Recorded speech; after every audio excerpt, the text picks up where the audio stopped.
What is going on? Welcome inside the Red Mile Rundown. I am your host, John Easto. Thank you so much for joining us as part of the Red Mile Rundown. And of course, alongside me, as always, from flamesnation.ca and on Twitter at @RingOfFireCGY, it's Robert Munich. How we doing, Robert? There's nothing better than the May long weekend here in Alberta. Nothing better. You head outside and there's flurries and it's -1 and it's just miserable out here. So yeah, it's been a decent May long weekend, but could we at least get some sun? Could we get some warm? Like, oh my God, this is brutal. It's funny because I live far enough south where I'm on the other side of the line. So I got all the wind in the world because, of course, I live in southern Alberta. All the wind in the world, all the clouds in the world, and we've gotten like maybe a millimeter of rain. I just like, it's crazy how different the weather can be just a couple hours apart from one another. But it is May long weekend. It's good to have. I love May long weekend. I love everyone freaking out about the weather on May long. It's like a tradition to have crappy weather, complain about it, and then we all enjoy our Tuesday through Thursday and get back to work. Robert, it is May. We did all of our report cards. We went through the roster and we chatted about this person and that player and this player. And it feels like it's been about 100 years since the draft lottery happened, and we still have draft to talk about and other things around the Calgary Flames. But where do you want to start on today's episode? Because the topics are getting thin here, and people are wondering what there is to talk about for the Flames. But let's nail some stuff down here. Let's talk about how the Flames have some things still to do this offseason, what we'd like to see them do. So why don't you go ahead and start here, Robert? What's the number one thing you think the Flames need to focus on this offseason, draft aside? Yeah, I mean, this is probably the first time in a long time that I can remember going into an offseason and there's no drama around the team. There's so no quiet. Question marks. There's no large pending UFAs and RFAs that they have to worry about. You know, this is like I said at the end of the season, this is the most stable the Calgary Flames have been in a long, long time. You know, maybe said the most since the lockout in 04, 05. There's not a whole lot going on, and I don't think that's necessarily a bad thing with where this team stands right now. So, kind of with all that being said, I would say the number one off-season priority for me is just the idea that they need to remain patient and don't get ahead of yourselves, because they've done this in the past where, you know, in the summer of 2015, and granted, it was coming off, you know, winning a playoff round, but they were still in the beginning stages of their rebuild. You know, they go out and they make a big trade for Dougie Hamilton, and they go out and they sign Michael Frolik. Even in like the 2012 offseason where, you know, Jerome McGinley and Jay Bouwmeester, they were pending UFAs. It was obvious the Flames were going to have to go into a rebuild. You know, they went out and signed guys like Yuri Hoodler and Dennis Weidman, and, you know, it ended up working out for the 14-15 season. But like overall, like, was that really the type of move that the team should have been making at that point in time?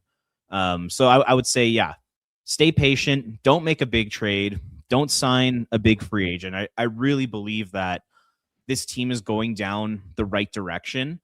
And I really believe that if they stay the course, if they remain patient, that, you know, things are going to work out and they will get out of this and they will end up building a legitimately good hockey team. And, you know, like I cover the Canucks for Canucks Army, and I was watching the Sedins and Ryan Johnson press conference, and Henrik Sedin had a great quote, because the Canucks are in the same position as the Flames right now. But he said, to do this as fast as possible, we need to be careful and go slow. I think that's the fastest way to get where we want to go. And I think that applies to the Flames as well as the Canucks. They have to go slow, stay on the rebuild, stay patient. Just don't do much this offseason. So I actually think that's the number one priority. It's probably a boring answer. We're not going to get any sort of fun news to dive into, but I think it's important for the future of this team. So that's kind of my first one. What's yours?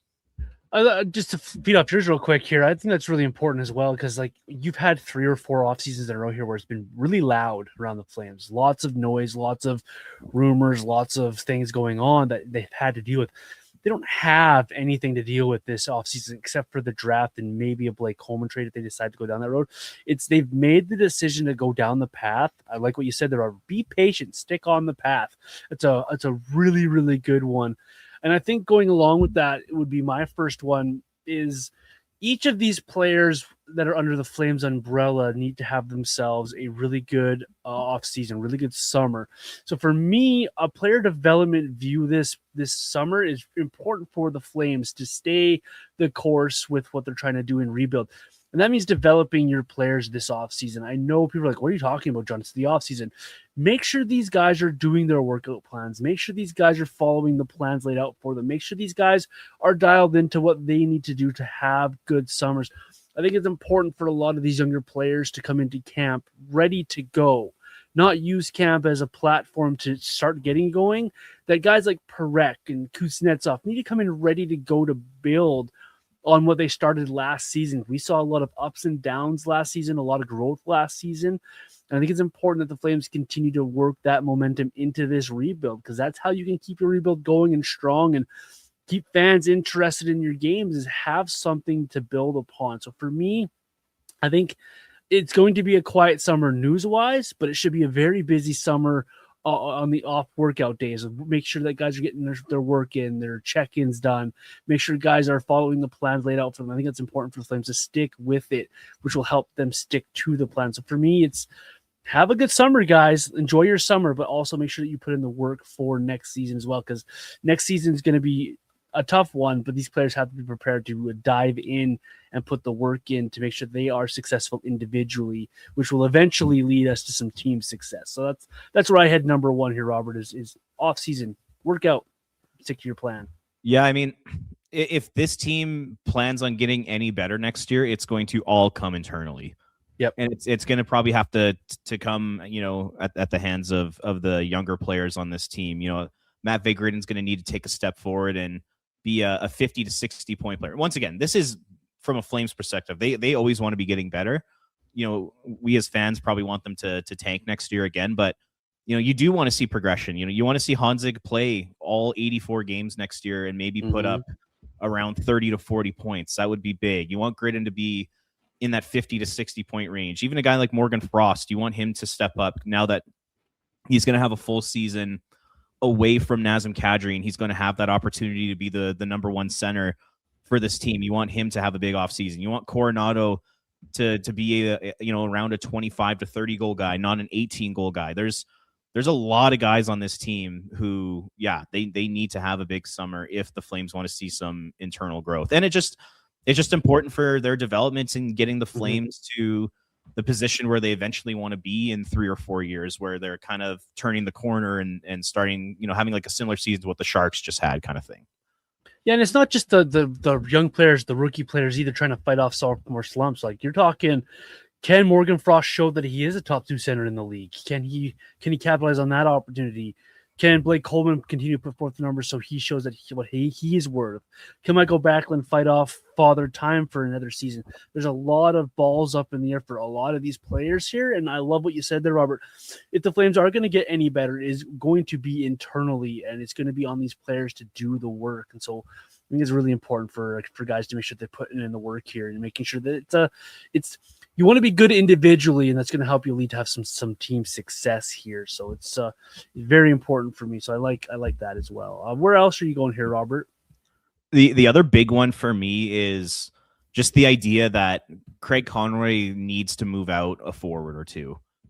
I take a look at the lineup like as currently constructed, and in the top 9 I have guys like Honzig, Backlund, Coleman, Gridden, Frost, Coronado, Huberdeau, Strome, Farabee. And then that puts guys like Connor Zary, Yegor Sharangovich, Martin Pospisil, Adam Klapka, maybe even a guy like Adar Suniev. They're all on the outside looking into that top 9. And if guys like Zary, Sharangovich, and Suniev, if he makes the team, if those 3 guys in particular, if they're going to want to have success next season, they have to play in the top 9. They cannot play in the 4th line. They can't be healthy scratches. These guys need to play in offensive roles, and they need to play with other talented players. So, there are 2 bodies too many right now in the forward group, I would argue. So if I'm Craig Conroy this summer, obviously I'm shopping Blake Coleman. We talked about that last week. I think we both think that the best thing for the Flames and Coleman is to trade him this summer. So I look to move him out. And then, you look at other guys like, is with a rising salary cap and a lack of talent in the free agent pool, is there a team who struggles to score that might be willing to take on a guy like Yegor Sharangovich if the Flames maybe eat some money, or maybe they bring back another bad contract in the deal? Like, can you move out a guy like Sharangovich? I think the Flames are going to look to move Connor Zary. I still want to see him get an opportunity. Like, I still believe in the player, but I would understand if they'd look in the other direction to maybe trade him. And I throw even Martin Pospisil in there too. I don't know if any team is going to take him, since he's starting year one of a 3-year deal coming off an injury plagued season, and knowing his injury past, I don't know if a team's willing to take those on. So I would say kind of shop those 4 guys: Coleman, Pospisil, Zary, Sharangovich. See if you can move out, at least 2 of them, and then that's going to allow some more spots to be available in the top 9 for some more skilled players. And then, another thing you have to keep in mind too is at the end of this upcoming season here, you're going to have guys like Wittenbach, Potter, Reshny. Mm-hmm. Likely all 3 of them are going to be signed out of the NCAA, and you're going to want to make room for those guys at the end of the season as well. So I think it's important that the Flames look to move out a couple forwards here. Yeah, there's also Castagna and Gross that you gotta add into the equation too. What are they going to push for? There's lots of names out there. I'm with you, Robert. Lots of names there, and there's an opportunity for the Flames as well to take advantage of having such a gluttony of wingers to move out a guy like a Blake Coleman, or like you mentioned, maybe a Sharangovich. There's opportunities there for the Flames to make those moves. There's going to be a couple of upset teams. I'm thinking both Dallas and Minnesota are not going to like how their playoffs ended. You're going to look at other teams, maybe Edmonton or anyone else out west who had early exits. Like, there's a lot of teams out there that are going to look to capitalize on their situations. Does Montreal or Buffalo, when they lose tonight, are they going to look at, we got to do something to help push us over the edge? What about Detroit? Their mix, we talked about their mix out there. So there are teams out there with question marks. And the Flames, like you mentioned, with the free agent market being absolutely gross, there's an opportunity here for the Flames to maybe be that facilitator for a couple of teams here to take advantage. I like that one, Robert. I didn't even think of that one. So credit to you. My last one is a pretty obvious one, and it's why I left it for last, because it'll taper nicely into our second topic of the day. The Flames have to nail this draft. Absolutely nail this draft. And I'm not talking about pick 11 studs with their 11 picks. I'm talking about make sure you get your guy that you would want at the spots that you are drafting. Whether that means being aggressive with that Vegas pick and moving back up into the teens or the early 20s and picking a guy that you really targeted, whether that's packaging a bunch of players out so you get the Ruck twins, whatever your flavor might be. If you're Craig Conroy, make sure that you've put in the work, and I'm sure they are putting in that work to nail this draft. You're not going to get a no doubt franchise cornerstone at pick 6, but make sure that you have your list solidified, that you are happy and stoked for whoever's ever there at 6 for you, that you've done your research. Make sure that you have the ability to move around the draft, and use that ability to move around the draft with all of those draft picks and just absolutely nail this draft. And it could be beyond just picking players. It could be moving around draft picks, moving around to Blake Coleman, making the right trades to help facilitate other teams, and just taking advantage of the situation ahead for the Flames. This is an important offseason that way for Calgary, in my opinion, with the gluttony of picks that they have and the position that they put themselves in. Draft your best available guys and make sure that you nail this draft, because for me, this is going to help set the Flames up. They've done a lot of collecting assets. Now it's time to start paying those assets off by drafting properly and developing these players. So for me, nail this draft, Robert. Nail it good. Yeah, I mean, they have 8 picks in the first 3 rounds of the draft. I mean, ridiculous. Over the next 10 years, like how many times is this organization going to have that type of draft pick ammunition, in their hands to use here? Like, they have to take advantage of that. And, it's crazy now that Las Vegas, I know they're going to protest this, but they have lost their second round pick for not doing media.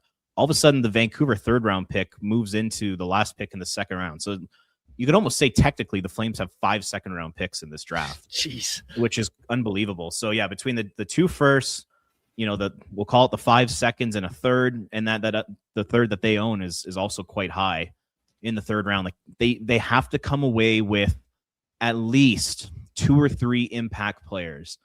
And like I'm talking guys who are going to be playing in the top 6 or who are going to be playing in your top 4 on defense. I think it's so critical that happens. And, how they go about it is completely up to them. But, if they want to use some of those picks to move up in the draft and maybe get 3 picks in the first round, and that's the way you're hoping to fill out those 2 or 3 difference makers, then great. Or if you use all the picks, then, that could be fine too. But just, you're right. They have to hit a home run in this draft. They have to find at least, I'll say 2 or 3, like, yes, really good hockey players, top 6 forwards, top 4 defensemen. I think it's so critical. And the other thing that I kind of worry about a little bit is, this ownership group has shown a tendency to either, one, not rebuild whatsoever, even though it's clear that the team does need to rebuild, or if they do go into the rebuild, like they did in 2013, that they rush out of it. So, I don't know how many other times the Flames are going to be in this position where they're truly in a rebuild. They're picking in the top 6. They have, 8 picks in the first 3 rounds at their disposal. I don't know how many times this is going to happen again. And, because I could totally see a world where, not next off season, but the following off season, year 1, going into year 1 in Scotia Place, I could see Murray Edwards saying, hey, Craig, pedal to the metal, get this team going here. And then all of a sudden, you're thinking that you're going to be picking high in the draft for 4 straight years. All of a sudden you pick high in the draft for 2.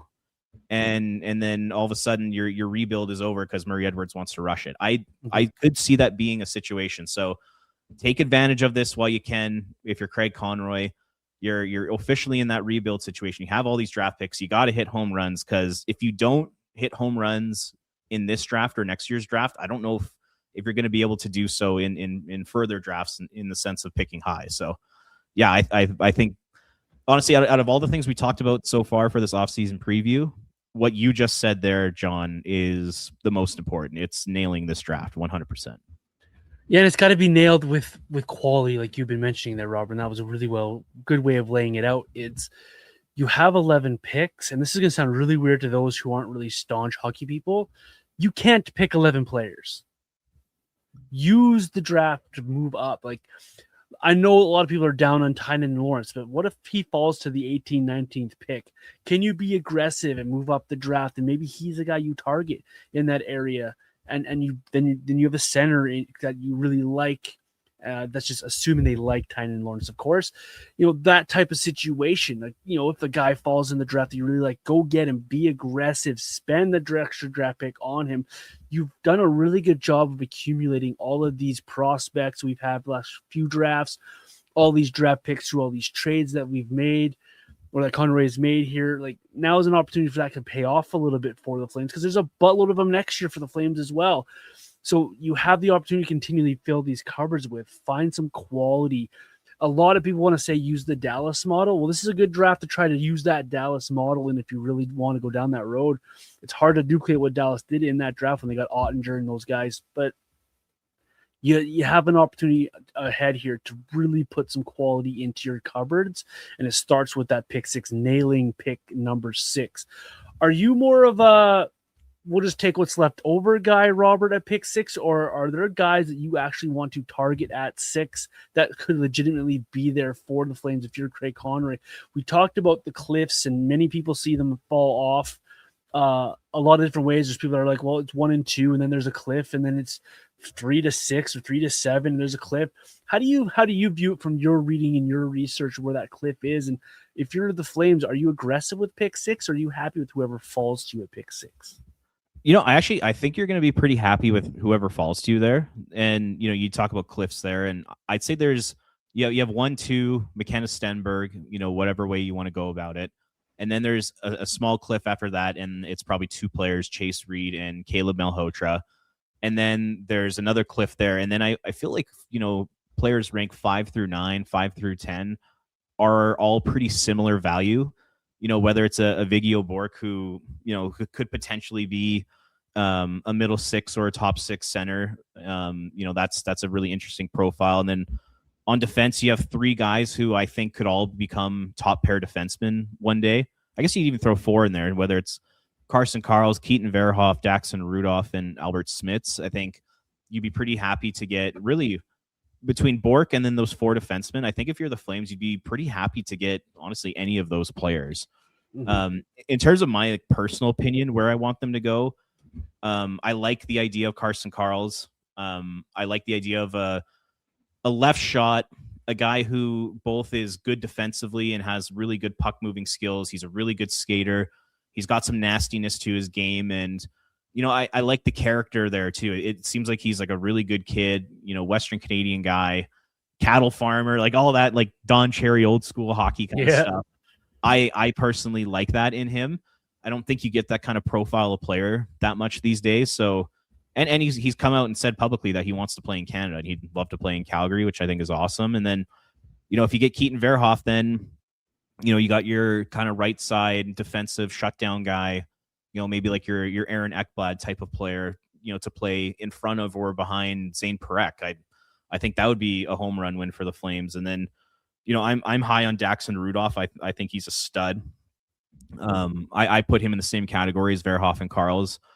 I noticed Rudolph has kind of been going in that like 8 to 12 range in a lot of mocks, but I could see a world where he could go up to 6. I really do. And then, Vigio Bork, everything I read is that he's just tenacious and he's not your prototypical smaller center. Like this guy works his ass off. He's not going to be pushed around. He's ultra aggressive. He's physical. And I love hearing that. So yeah, from my perspective, if you can get any of Karls, Bork, Verhoff, Rudolph, I think you're really happy if you're the Flames. And then hopefully over the next couple years beyond this, you're able to get some lottery luck. You can pick in the top 3 a couple times. Like that would be huge for this team. But yeah, I think you made a really good point, John. You said, you don't think they're going to get the franchise altering guy. I agree, but I do think you're going to get, a really good player, at 6 who's going to be an important part of your team, but maybe not that truly foundational piece.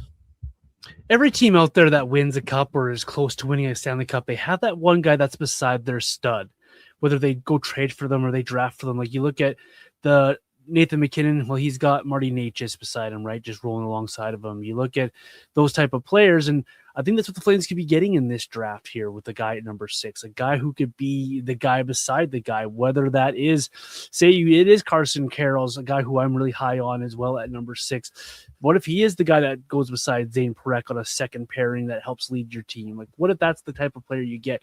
So you're not going to get your franchise-altering guy, but you're going to get someone who's going to be very important to your franchise with this pick here. And I think it's for the Flames, it's going to feel like they're settling for who's ever left over, but you better believe that they've done their research, that the guys that they have at number 6, the guy they put at number 6 on that list is because they're really high on that guy. And what if a guy does fall to them? What if it is Keaton Verhoff that falls to him? This was a guy who was, by all counts, was battling McKenna to start the season for the number 1 pick overall. People had him that high in certain spots when you're reading and you're doing your research, and it falls off a little bit. And so what if he falls to you number 6? That's a great pick.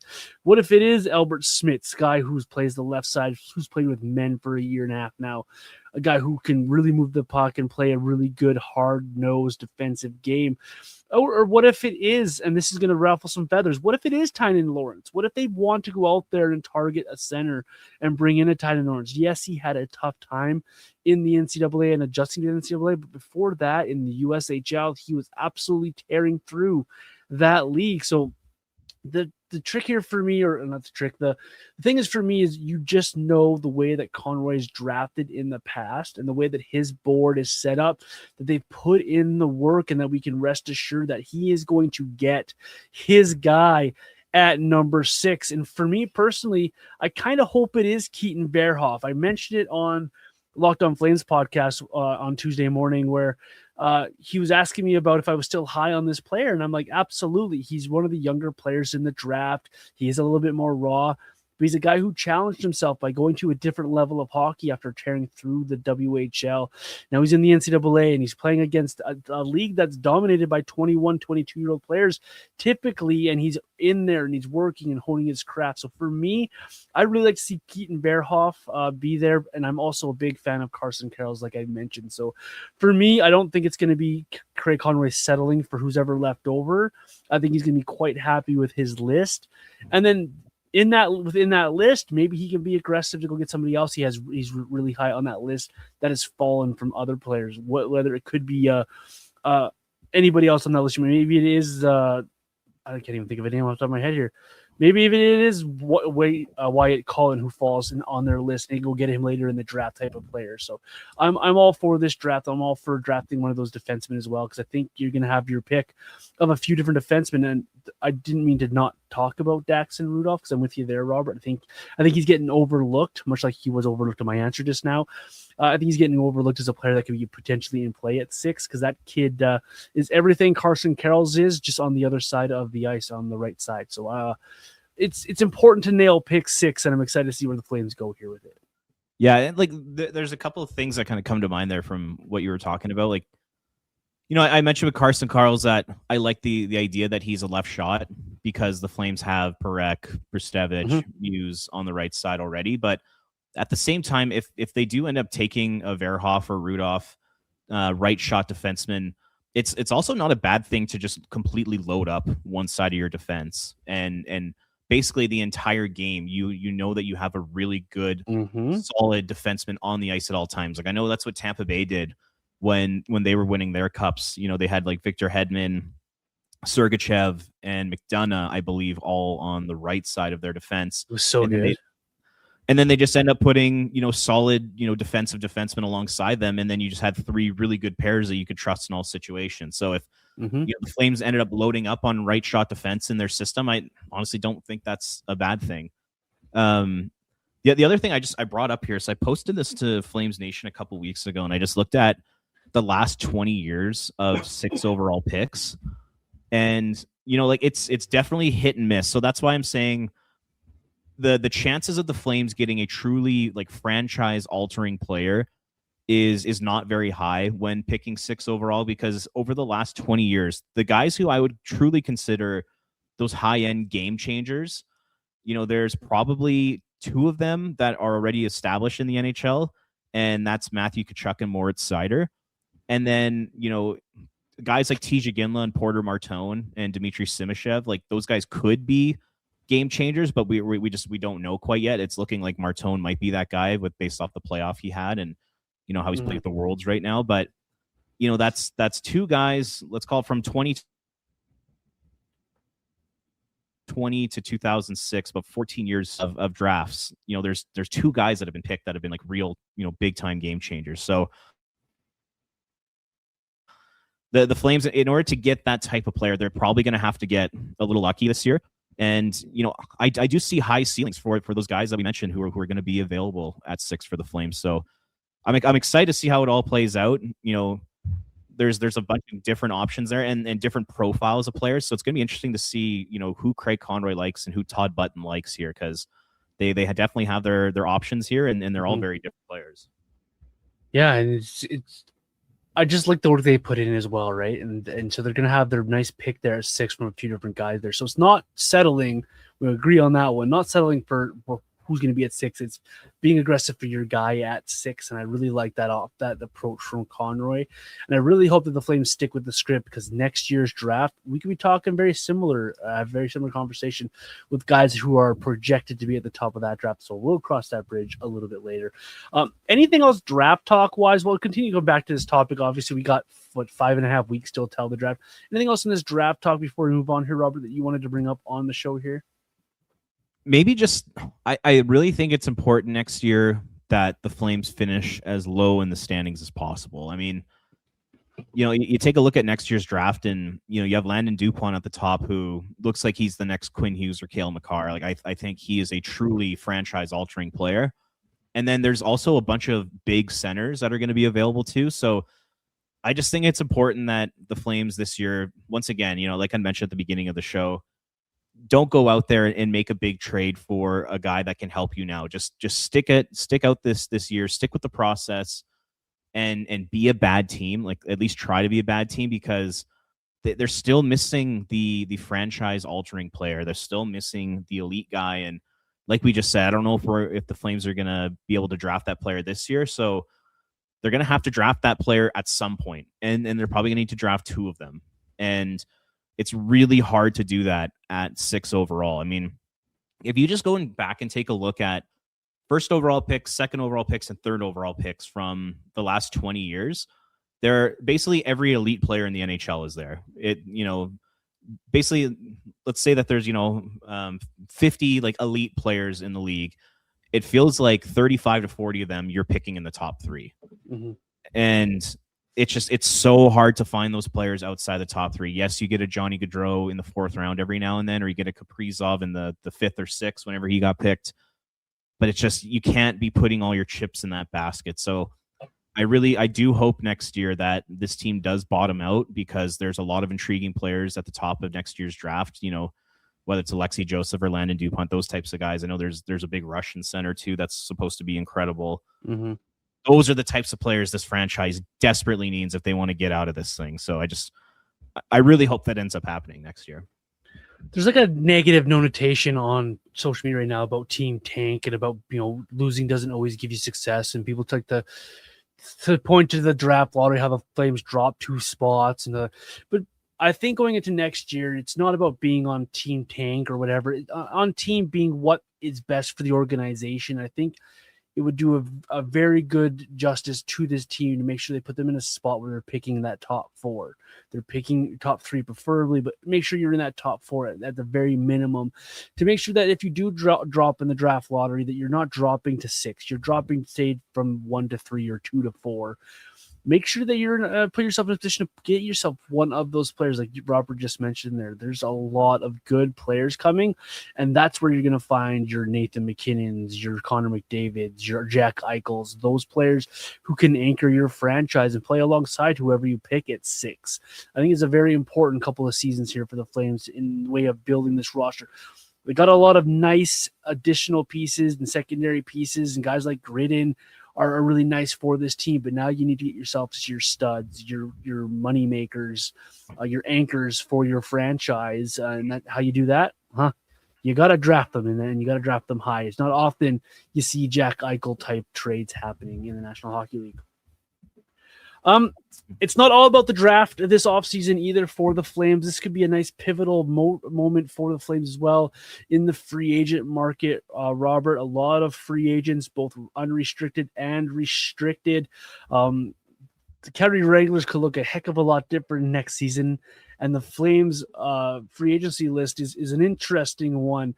Is there anyone on that unrestricted free agent list that jumps off the page at you that you say, hey, we have to re-sign this guy? Or are you okay letting the Jake Beans, the Olofsons, Kirklands, Bishops, Prospetovs go? You know what? I was okay. So just to answer the initial question, the only guy that I would be willing to bring back is Ryan Lomberg. And it would be under the condition that the Flames, like I mentioned earlier, they end up moving out a couple forwards. And bringing back Ryan Lomberg for me has literally nothing to do with on the ice production, with the way he plays on the ice. I honestly, I wouldn't even care if he would play 10 games next year. I would be I would be re-signing Ryan Lomberg because of the personality, because of the influence that he can have in the locker room, the influence that he can have on the culture, making it a super positive environment. And during the next couple of years here, where the Flames, they're going to lose a lot of games. Like they look like they're probably going to be in the bottom 8 of the league for each of the next 2 seasons at least. And it could potentially be a difficult environment to come to work to, because you're not good enough to be a playoff team. So how do you get through those days, and how do you get through these years and months of losing hockey? Well, you do it through creating a positive work environment, a place where people can come to the hockey rink and have fun, and know that you're gonna go to the Dome, and you're gonna go to Scotia Place to work hard and practice and get better. But at the same time, you also know that you're gonna go there and have a good time, and you're gonna be surrounded by good teammates that are keeping things positive. And I really believe that Ryan Lomberg is that guy, and he is the perfect fit for a rebuilding team, a team in the situation the Flames are in right now. So that's the one guy I'd look to bring back. Once again, I don't care how much he plays. If he's a healthy scratch for 70 games, it does not matter to me. Just bring him back for the locker room. Outside of Lomberg, from an NHL perspective, there's not a single UFA or RFA, I would bring back. I mean, you take a look at the list. It's guys like Victor Olofsson, Johnny Beecher's an RFA. Jake Bean is a UFA. Got like Daniil Miramanov, Ivan Prisvetov, like those types of depth players. I'm not bringing any of them back. So from like a UFA RFA standpoint, looking at it through the Flames lens, not the Wranglers lens, but the Flames lens, it's going to be a pretty quiet offseason with not a lot of difficult decisions to make for Conroy. Two names to throw at you there. I'm quite with you there. I kind of hope there is a lot of turnover with the UFAs and RFAs going out the door. Let guys go out, and because you got a whole slew of players coming in. The two names that stick out to me on the restricted free agency list, and maybe this is more of a Wrangler conversation. First one is, do you re-sign Rory Cairns? And what about Brendan Othman? What do you think of him as well? Yeah, I think you 100% bring Othman back. Because you made the trade for him, you gave up Jacob Battaglia for him, and I mean, who knows what he's going to be, but you still gave up like a guy you picked in the second round. So yeah, you definitely want to bring back Othman, on a two-way deal, and maybe he does turn into a fourth line NHL player by the end of the year. Like, that could definitely be the case. And then Cairns is a really interesting one. Where are you at on Cairns? I'd be curious to hear what you have to say. I really wish I knew what he was at the NHL level. We completely. That's why it's so confusing. For me, this is a very much a Matthew Phillips situation of you're not really sure what he is, and you wish that the coach gave you an opportunity to see what he is. He may not be an NHL player, but at the same time, he might end up being a third liner somewhere, and you just don't know. So for me, I would be inclined to maybe bring him back, but then again, you look at the gluttony of forwards the Flames have. Can you bring him back and give him a legitimate shot at being a guy you play in the National Hockey League for more than 8 minutes for a couple times of the year? So it's an interesting one. So if you're going to bring him back and you can get him on a good deal, he will require waivers to go down next year as well. And so if you're going to commit to Rory Cairns for another season, it's got to be almost committing to him at an NHL level. And are you willing to put that level of commitment to a player when you already have that many forwards signed? So it's an interesting one. I personally don't think I would, based on what we've seen from him. But again, that's an unfair shake to Rory Cairns because we really haven't had a chance to see what he is. So you've added Gross, you've added Castagna to the list of players that are going to get an opportunity next year. You have those 15 forwards that you talked about earlier in the show. I just don't think he's going to get a fair shake. And so for the sake of him, maybe it is time to let him go and explore elsewhere and maybe an opportunity somewhere else. So it's an interesting name, and that's why I brought it up on the show, because I really don't know where to go, Robert, with that one. It's a good point you make. I mean, I think from my perspective, if you were to bring him back, I would view it as you're going to bring him back for the American League because, like I mentioned, the spots on the wing in the top 9 are completely taken. I think Ryan Huska does not think Rory Cairns is a center long term, so he's got to find a spot on the wing. He's not going to play on the fourth line, and then, like I said, the wings in the top 9 of the Flames lineup are completely taken, and he's been passed by Matt Vigridin. He's been passed by Sam Honzig. Mm-hmm. I would argue he's probably been passed by Idar Suniev. There's no space for him. So if you're going to bring him back, I would say it's probably from a standpoint of getting the American League team back on its feet. And that would be huge for the Wranglers to get him back next year, because he's a very good, productive AHL player. I mean, he's essentially like a point per game AHL player. And, as we all know, the Wranglers were awful this year. And it's not completely their fault. I mean, the Flames raided their team this year. They lost Solovyov on waivers. So yeah, like they got raided this year. So they need to regroup, and having Rory Cairns at the top of the lineup, playing on the wing or center alongside a couple younger guys, I think makes a lot of sense. But at the same time, if there's an NHL team out there who thinks Rory is an NHL player and can play every night in the league, then I'd love to see him get that opportunity. But at the same time, I would like to see him, help out the Wranglers next year and get them back on track. From a Wranglers perspective, what do you make of William Stromgren? He was a player that was drafted right around where people wanted them to take Stankoven, and they didn't, and they took William Stromgren as well, and they kind of pumped his tires for a bit. Where are we at with William Stromgren? Because he's another RFA for the Flames, and wonder if he's looking for another opportunity himself. Yeah, I would be down to bring him back on a two-way deal. I once again, the whole winger argument that I just made against Cairns does apply to Stromgren. So once again, this is more of an AHL move, and I think Stromgren's proven that he's a really good AHL player and can put up points and produce offense. So I'd like to see him back down with the Wranglers, but I think the days of hoping that he's an NHL player are pretty much over. Based off of his recall this year where he barely got an opportunity to play. Ryan Huska clearly did not trust him, did not want him in the lineup. And yeah, there's just so many forwards. And then, like I said, Wittenbach, Potter, Reshny are all going to be arriving at the end of the year. There's too many guys that have passed him from an NHL perspective, but yeah, I'd like to see him stay with the Wranglers for sure.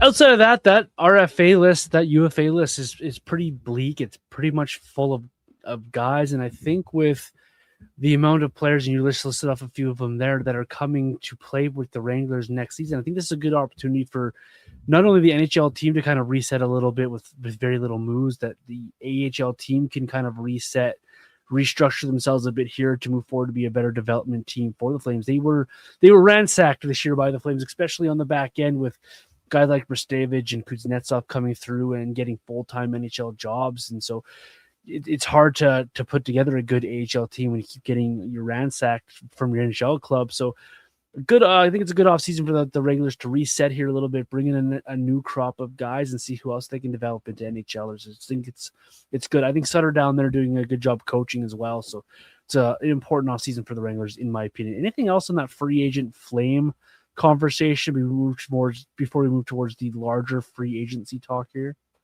Yeah, I mean, not really. I mean, just the other guys we got to keep in mind, and you mentioned Tyson Gross and Jonathan Castagna. I mean, Gross might end up being the fourth line center in the NHL, but if he were to start his career in the AHL, I'd have no issue with that. So you got him down the middle. You got Castagna down the middle. Andrew Basha is going to be joining the Wranglers full time after a really successful stint with the Tigers this season. Does a guy like Henry Muse end up signing, out of Michigan at the end of this season? Is there another defenseman there? Etienne Morin's probably going to want to transition to become a full-time AHL player. Axel Hertig's in the mix. So, I mean, I look at, a guy like Artem Grushnikov is probably not going to be re-signed. I look at a guy like Parker Bell. He's probably not going to be re-signed.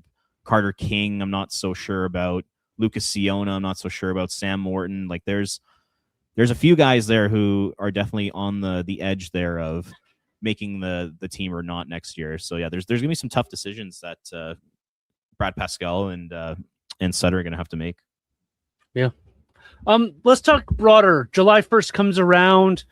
You're beside Craig Conroy. What are you telling Craig Conroy when his phone starts ringing July 1st? Because for me, we can completely honest and blunt here. My point's really easy. I hope Conroy loses his phone for about 48 hours starting July 1st.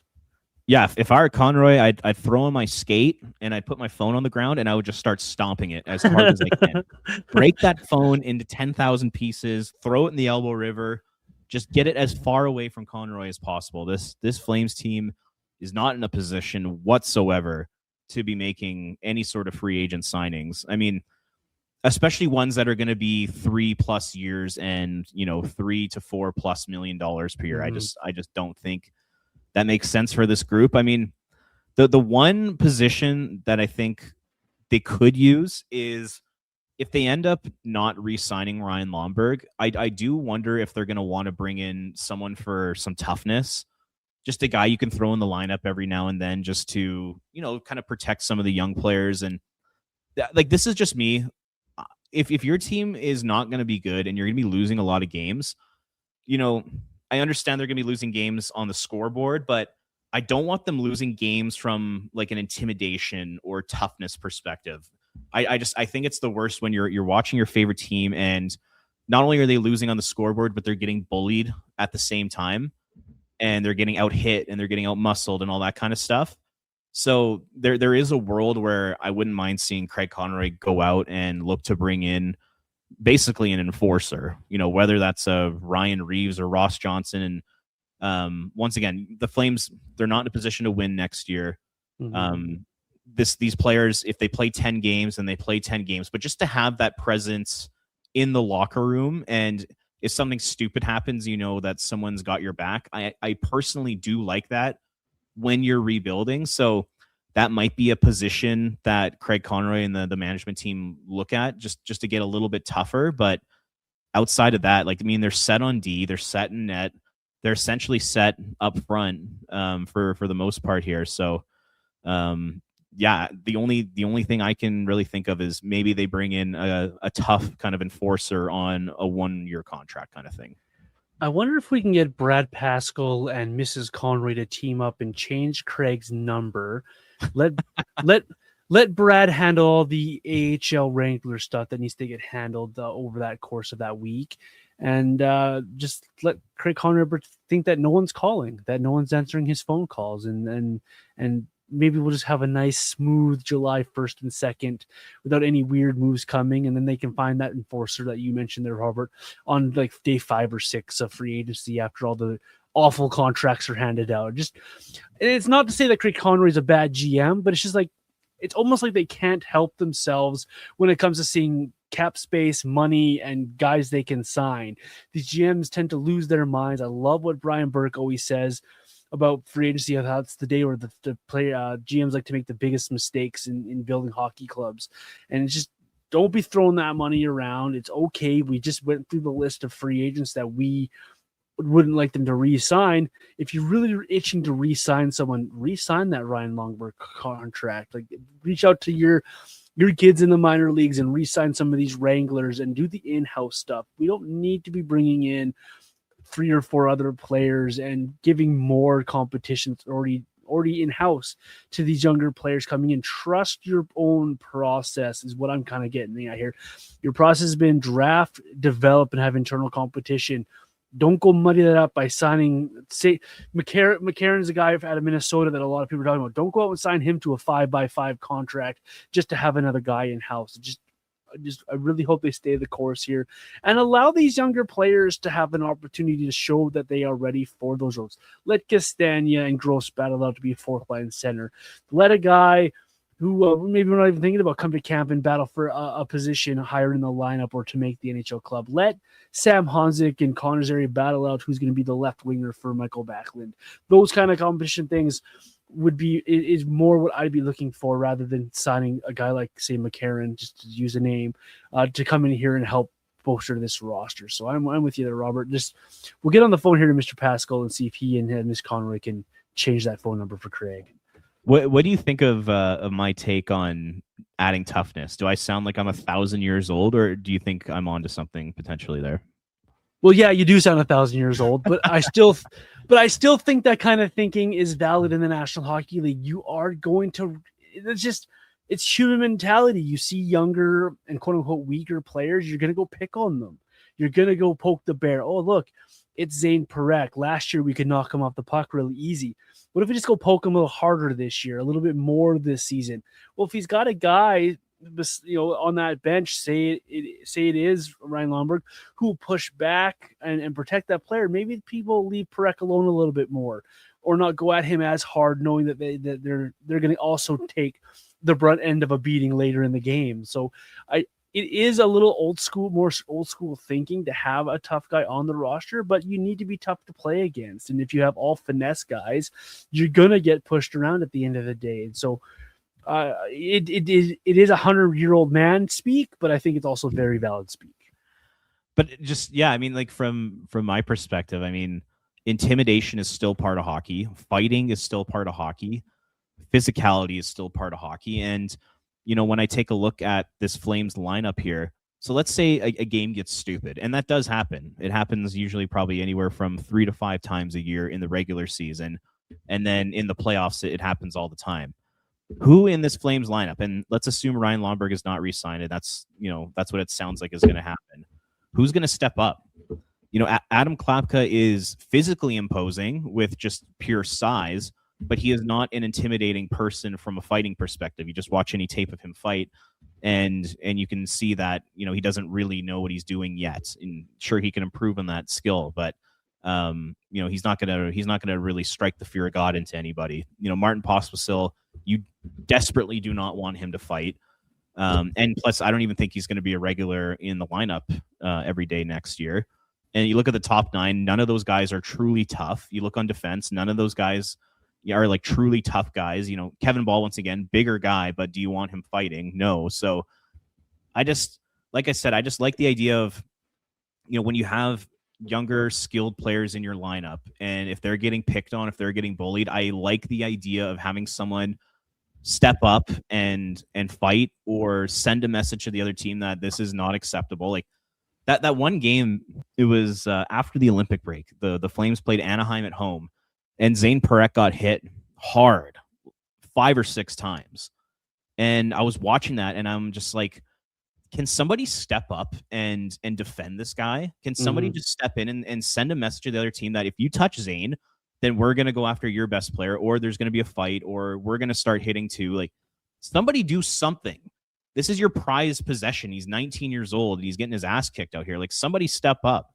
And yeah, I just hate the idea of you're losing on the scoreboard and you're losing from like an intimidation standpoint. You're getting pushed around. I hate that as a hockey fan. So like, I'm just looking at some of the UFAs here that the Flames could potentially target if they want to go down this road. But Nicholas Deslauriers in Carolina is going to be a free agent. Ryan Reeves, Curtis Douglas, Scott Sabrin, Ross Johnson, and then there's still Lomberg too. Maybe just one of those guys, and once again, you don't play him every night. He's not taking a spot from a young player. He's just a role guy. But maybe just have that guy on your bench, have him in your system and in your organization, and just be there to do a little bit of protecting for some of these young guys. I personally think that's important. And you look at the teams that are winning right now. Look at the games when they're playing when it's out of control. Like, go look at the Montreal Buffalo series. And, the team that was losing in that third period, just what do they start doing? They started running at you. They started trying to setting the tone for the next game. And I know we're talking apples to oranges here where the Flames are in their cycle, but if you want to be a winner, you still have to be a tough team, and the tough teams win. The Avalanche don't get pushed around. They do the pushing because they're not intimidated by anybody. Carolina, very much the same way. They're not intimidated by anybody. Those teams that are intimidated are in the draft lottery because they don't have that around them. So I think it's very important to, one, protect your young players, and 2, it helps teach those young players how to be tougher to play against. And so I think it's a very valid point by you, Robert. And we're not, and to back up Robert here, he's not talking, go get yourself the old Brian McGrattan. I'm going to fight, 50 times a year. I'm going to play my 8 minutes on the fourth line and maybe hurt someone. We're talking about a smart player that plays in key situations, help protect your younger players, and help set the tone for other games. Like, it's a different type of role. It's still the enforcer role, but it's a different type of role than what it was back in the 90s and early 2000s. So that's a good point. And a lot of these guys that I'm talking about are great in the locker room too. You just listen to guys who get interviewed on podcasts, and you read different articles where former players are getting interviewed, and whenever they're asked about, guys who basically play that enforcer role, basically 10 times out of 10, all they talk about is like what a great personality they were and how awesome they were in the locker room. And once again, on a team that's going to be rebuilding, it's going to be doing a lot of losing. You do need to have a good culture, and you need to have a place where players can come in and have fun while also working hard and improving at the same time. And I just think this team and this situation could turn miserable. And I think that would be dangerous when you're trying to develop and add a lot of different young players to your lineup. I think you need to manage that very carefully if you're Craig Conroy. And I do think these types of players help in that situation. And once again, this is like you sign them to a 1-year deal, you play them maybe 25, 30 games. It's not any sort of significant transaction. And hell, we're talking about Team Tank here. These guys do hurt you on the ice. Like these players, they're not very good 5-on-5 players. That's also not a bad thing for where the Flames are right now. So I guess there's a couple different benefits there. All right, so Robert advocating for a 4x4 for Ryan Reeves for 82 on the top line. Beside, no, just kidding. It's good. It's a good point. This for me, this is a very important off season for a couple of reasons. Why I think the Flames are happy that it's a quiet off season, a quieter off season. I think they have an opportunity in free agency, both with the UFAs and RFAs, to maybe just change over a few things and get a new crop of these younger players coming into the lineup. And they have a very important draft ahead of them here this offseason. I think this could be a draft to help set them up to really help this rebuild move along in a good, positive manner. I'm excited to see how it unfolds. I'm glad it's going to be a quieter offseason, as much as I miss having something to talk about at the water cooler at work or around the Calgary Flames. But after the past couple of noisy off seasons and the have to do list that Conroy had, it's kind of nice to have him having no have to do a list other than just make sure you nail this draft. So it's going to be a good offseason. It's an important offseason, Robert. And so for you, any final thoughts that you have on this offseason that we haven't mentioned yet? Because I think it should be a good one for the Flames as well as being an important one. Yeah, I guess I would just say once again, just be patient, stick with it. There's talk about potentially using some of your draft picks to go out and make a trade for a younger player like they did with Frost and Farabee. I don't think this is the time to do that. I think that's a trade you make 2 years from now, not this year. Because I mean, you take a look at the Frost and Farabee trade. By the time those guys' contracts expire, they're going to be 28, 29 years old. And all of a sudden you're going to have to re-sign them, into their 30s. And that's right when you're starting to hopefully turn a corner and become a competitive team. Do you want to be spending a lot of money on middle six forwards that are going to be in their 30s when you already have Huberdeau and Sharangovich signed? Those are the types of things I worry about. Say you acquire a 24-year-old forward this year. It takes 4 years for you to turn things around. All of a sudden that player's 28, needs a new contract, and you've lost all value. So I would just say, don't make those trades right now. Like I said, make those 2 or 3 years from now when you are set to turn the corner and become a legit contender, and take advantage of the time where those players are just entering their prime and they're still on good contracts. You're not spending, UFA years on them. You're not spending big money on them. Like that's what I hope happens. Like basically the offseason that happened last year is kind of what I hope happens this year. Cause like basically nothing happened last offseason. And I think the Flames are in a position now where the same thing needs to happen this year. I just thought of something, Robert, I didn't brought up yet. To add to my quiet offseason, please stay away from the offer sheet conversation as well. Oh, God. I just thought of that as I was talking. You were talking about trading for a younger player, and my mind jumped to Mason McTavish because you've been hearing those rumors that is he happy in Anaheim, and it brought back the last year's conversation about how people wanted us to offer sheet Mason McTavish. I think right now, if you're the Flames, I think offer sheet that conversation should be buried for a long time, because you're talking about spending assets that you need for your rebuild on a maybe player that another franchise is struggling to sign. So I know where you lie on offer sheets, but I forgot to bring that up on the podcast. So I figured I'd throw that in there at the end here real quick. Offer sheets, stay away. Yeah, that's a move. Once again, if you want to go down that road, that's a move you make years from now, not now. Even like, here's one interesting name that you can throw out there when it comes to an offer sheet, and it's Maverick Bourque in Dallas, because they're in salary cap hell. They need to sign Jason Robertson. He's looking probably at over $10 million a year.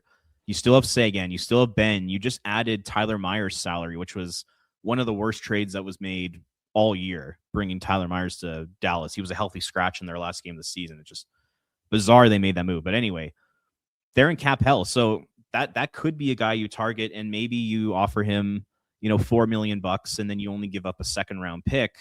That might be kind of interesting, but at the same time, like I just mentioned, I still think that's the type of move you make a couple years from now. But like, where would you be at on like a Maverick Bourque style offer sheet? No, I'm just flat out no. If you're gonna do that, we just talked in the podcast a couple of times about how full the stables are with players and NHL players. If you're gonna make a move for that younger player, I think it'd be better off trading and making that type of move. Say you trade for Maverick Bourque and you send out an asset, and you see a better. Say it's and this isn't going to happen, guys, and I'm not saying one for one, but say it is a Connor Zary for Maverick Bork conversation. You're just changing out some players for the fit, for the opportunity. Something like that, for me, in my opinion, makes more sense than trying to offer sheet a guy. And I'm with you. Offer sheets, this point of your rebuild, don't make a lot of sense unless it's a foundational piece. And if it's a foundational piece, I'm pretty sure you're not going to get them through offer sheet anyways.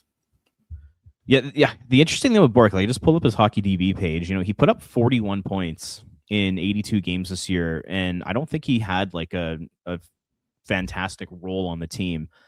I think he was playing in Dallas's bottom six for the majority of the season. I mean, that's kind of an interesting case. If you can move out of 2 or 3 forwards and then maybe make a deal for a Bork, maybe that's something I could get behind. But once again, like, he's 24 years old. I just worry that, once again, by the time the Flames are actually good again, he's going to be 28, 29 years old, and he's going to be a pending UFA, and he's going to need huge money. And right when you're about to turn the corner. So I guess, I'm kind of talking myself into a loop here, but, I would say stay away from that type of move. Even if it is a Maverick Bork kind of thing, stay away from it right now. And is he really an upgrade on what you have in house? Like I just talked about with Connor there. Is he a clear upgrade? So you're going to go out and spend all these assets for a maybe. Just, if you're going to do that, make a trade and make it worth your while. Make sure you've done your research. Just offer sheets to me just don't make any sense for the most part, especially when you're rebuilding. And so I'd stay away from those moves. So I just thought I'd bring that up there, Robert. He also just makes your team unnecessarily better for the next couple years. Like, just kind of like Frost and Farabee have done. Those are the types of players that I think keep you out of picking first overall or finishing, 32nd or 31st in the league. So if the goal is to bottom out here, then adding a guy like Bork, who's actually going to make your team better, once again, that's another reason why it doesn't make sense right now. And he's another 5'11" forward. Like, the one thing, I don't know if you noticed this too, but a lot of these Flames forwards, particularly like their younger guys in their prospect system, they're not very big. Like, I wonder when the day comes when they make the playoffs again, are they going to get run out of the building because of their size? It's something I think the Flames need to keep in mind here a little bit. You're going to get yelled at by the size police on Twitter now. Hey, listen, I'm all for like a few smaller guys in your lineup, but I don't think your entire forward group can be composed of them. I agree. And I have other takes on that. I won't share on the podcast, but I'm sure people have heard them from me before. Anything else you want to bring up here on the podcast, Robert? If not, where can the Flame fans find you? And what are you doing on flamesnation.ca next? Yeah, I'll shut up now. All my off-season thoughts are done now. No, yeah, just follow me at Ring of Fire CGY, and we're trying to put out some fun historical content on Flames Nation and lots of draft coverage. So yeah, be sure to check that out. Off-season is not a time for the conversation to stop, as Robert and I just proved with an hour-long podcast. There's lots to talk about and discuss around the Flames still. Lots more from us coming up next week on the show, so stay tuned and make sure that you continue to follow us across social media. I am Vintage Johnny 84. He is Ring of Fire CGY.